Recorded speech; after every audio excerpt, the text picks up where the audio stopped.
for Ringside Report, and the boxing news this week, as so often is the case, being made outside the ring. And Donald Trump not only got his bailout from the bankers, he also gets a pretty attractive heavyweight doubleheader. I don't know how he does it, but Donald Trump came up with enough money to get himself two of the biggest fish in terms of popularity right now in heavyweight boxing, Mike Tyson and George Foreman. No, they're not fighting one another yet, but they are fighting fairly formidable opponents. Tyson against Alex Stewart, who did such a good job against Evander Holyfield last year, and George Foreman against one of 4 different people. Yeah, one of the people that's being talked about is Francesco Damiani, who brings with him that coveted WBO title, and a couple other guys that people might at least recognize their names. Well, the one that I would really like to see him fight is Michael Dokes, the former heavyweight champion, who still, I think, has something left. The other 2 guys, not as recognizable, Mike Evans, a journeyman fighter, and Alex Garcia, a novice heavyweight from California. Well, George Foreman proved last time out, whoever he fights, he has marketability, right. That's for sure. One guy who has marketability, of course, Sugar Ray Leonard, and he's used to getting exactly what he wants. He's not getting it so far, though. Marvelous Marvin Hagler has spurned him in an attempt to get Hagler back in the ring, and now he turns his attention to Tommy Hearns, Wally, and Tommy is giving him a little problem in that he doesn't want to come down to the 160-pound limit that Ray wants him to. You know, Tommy's in that rare position where he can actually tell Ray what he wants to do. Tommy's already come down a ways because he wanted to fight at 168. Ray said no, 160. Tommy now says that he'll make 163. Ray says, Tommy, if you want to fight, lose those 3 pounds.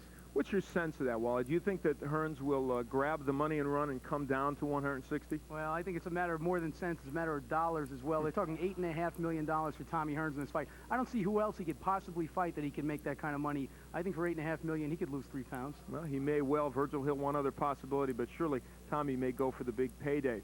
Well, big paydays may be in...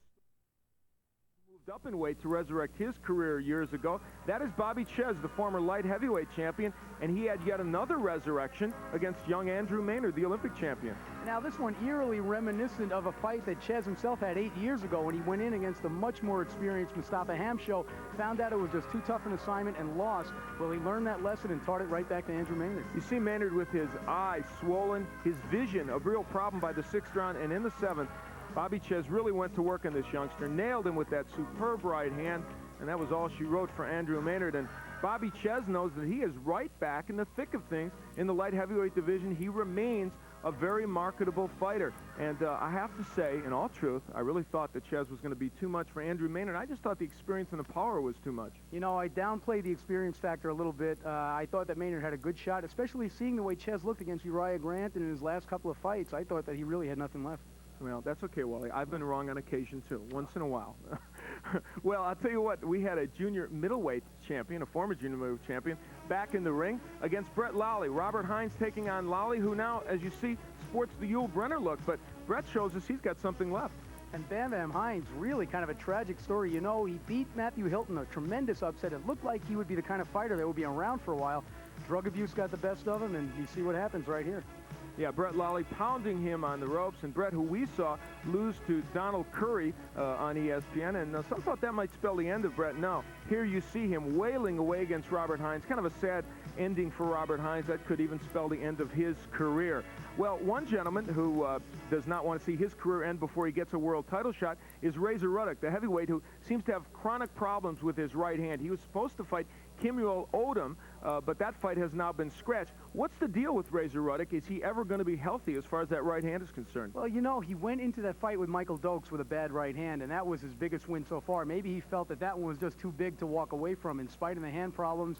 Maybe he just wants to take some time off here and really let the hand come back 100%. I mean, if that's a chronic thing, it really could be a rough break for one of the best heavyweights out there. Well, he is an excellent heavyweight, and there are some other heavyweights in action. As we go to our boxing guide, you'll see Alex Stewart taking on Jamie Howe Tuesday, July 3rd, and in Monticello, New York on MSG. Stewart prepping for his match with Mike Tyson.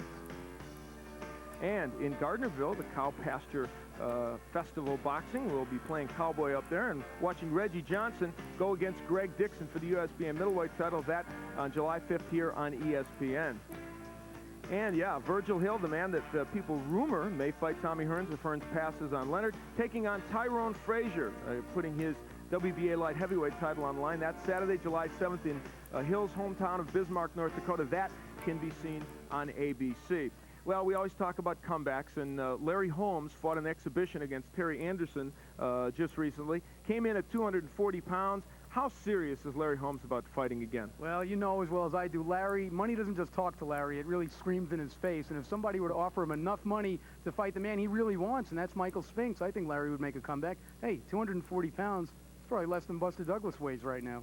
All right, well, Muhammad Ali said toward the end of his career he was fighting as a businessman.